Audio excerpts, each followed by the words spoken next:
He knew there was not a chance in hell he could win. Range Wilson. As Thanksgiving 2006 approached, Irieguy was kind enough to invite me and my stake horse Jason to a family gathering in Orange County, California to help him celebrate the holiday.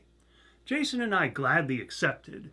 When we got there, I hit it off with Irieguy's family while enjoying my first sit-down Thanksgiving dinner in many years. Afterwards, Irieguy, myself, and Jason headed out to the garage. Irieguy had a full-size pinball machine waiting there, and he wanted to gamble.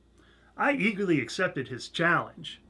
Irieguy thought he had an edge because it was his machine, and he had spent hundreds of hours playing it. But what he did not know is that I was very good at pinball back in my teenage years, and I had spent many hours playing that exact machine. It did not take me long to start racking up some massive scores. Even though I played it straight, instead of trying to hustle my companions, I still won quite a bit of money. The only problem was I lost it all back the next day during a home poker game. But at least I was playing with their money. Even better, as we packed up to leave, I got the news that Irieguy was bringing the pinball machine back to his house in Las Vegas. Irieguy had arranged for a big party to be held on December 9th. He had invited all the best players from the single table tournament forum on 2+2. 9 of those people were going to play a $2,000 buy-in tournament. I had received a priority invitation, but I no longer had $2,000 to my name, so I had to decline. In fact, I considered skipping the party entirely. Then I decided to seize the day. I had fun at the party, even though I was the only person there in any sort of financial trouble. I had scraped up enough of a bankroll to be able to do some gambling at pinball, and sure enough, I ended up winning a bunch of money.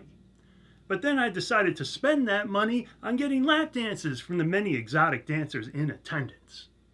A couple of weeks later, Irieguy invited me to a holiday dinner at his house. I had the entire table roaring with laughter as I told stories about my various adventures. Afterwards, Irieguy asked me if I wanted to hang out for a while. I had nowhere in particular to go, so I was happy to oblige. After we had a few drinks, Irieguy told me he wanted to try to avenge his Thanksgiving pinball losses. Irieguy had no doubt been practicing and was clearly convinced he was a big favorite over me.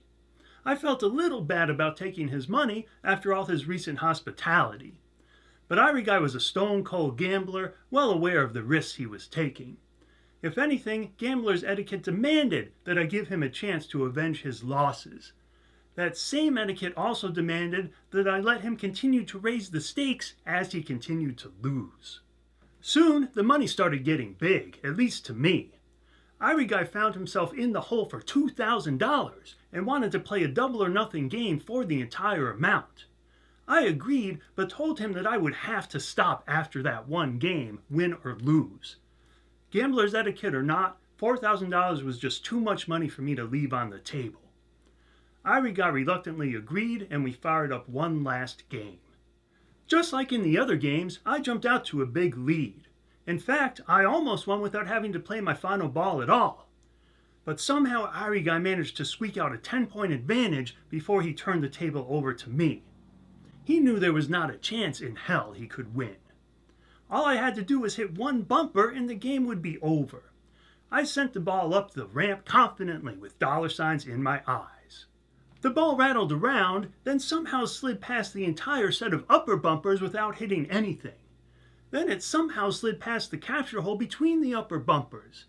Then it somehow slid right between my bottom two flippers. I had scored 0 points on my final ball. Stunned, I left Irieguy house with $0 instead of the $4,000 that was as close to a sure thing as I could ever imagine. When I got back to my place, I took a pool cue, went into the backyard, and smashed it to pieces against a palm tree. That moment when the pinball slid between my bottom flippers felt like an encapsulation of my entire life up to that point. Time after time, I had put myself in the right place, with the right skill set, at the right time, and somehow it never seemed to work out. But things were about to get worse.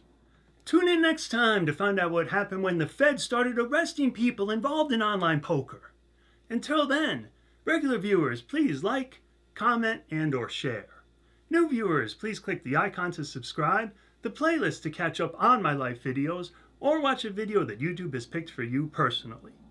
My name is Range Wilson, and I'll see you next time.